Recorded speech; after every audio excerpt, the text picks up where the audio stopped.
So third ఇన్నింగ్స్కి ready అవుతున్నారు. Ready అవుతున్నాం.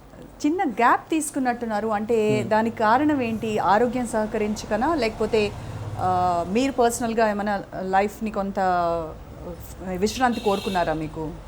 లేదు, సిక్ అయిన తర్వాత కొంతకాలం మరి గ్యాప్ వచ్చింది. ఆ గ్యాప్లో కూడా నేను రికవర్ అవ్వడానికి టైం పట్టింది. అంటే దగ్గర దగ్గర 3-4 ఇయర్స్ పట్టింది రికవర్ అవ్వడానికి. ఇప్పుడు నేను హెల్తీగా ఉన్నాను. I'm happy. I about to do the movies also అనమాట. సో ఆ గ్యాప్లో ఆరోగ్యం కారణంగానే దూరంగా ఉన్నారు సినిమా. Yes, exactly. అదే మెయిన్ రీజన్ అదే.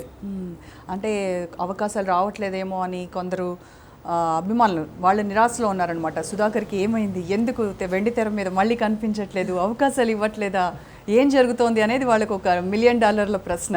అవును, చాలామంది ఫేస్బుక్లో కూడా మా ఫ్రెండ్స్ ఉన్న తర్వాత మా రిలేషన్స్లో కూడా సుధాకర్ ఎందుకు రావట్లేదు అంటే క్వశ్చన్ వస్తూ ఉండింది. వాళ్ళందరూ కూడా సమాధానం మేము చెప్తా ఉన్నాం ఇంతకాలం. అందుగురించే దాని గురించి ఎక్కువ ప్రెషర్ కూడా లేదు నాకు.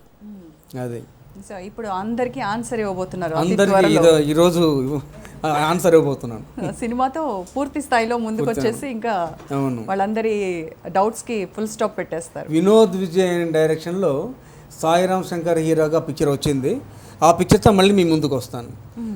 ఆ పిక్చర్లో మంచి క్యారెక్టరు, మళ్ళీ ఇంతకుముందు నేను చేసిన క్యారెక్టర్ లాగా ఇది కూడా చాలా మంచి క్యారెక్టరు, మంచి హిట్ అవుతుందని నమ్మకం నాకు ఉంది. Thanks for that. Okay, shooting అయిపోయిందండి? అది అవుతుంది, ఇంకా స్టార్ట్ అవ్వలేదు. సెట్స్లోకి వెళ్తున్నాను.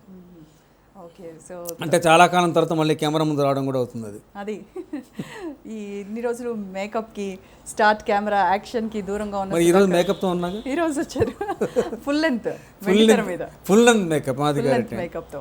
అది త్వరలో మా ముందుకు వస్తారు. Yes, exactly. Okay, so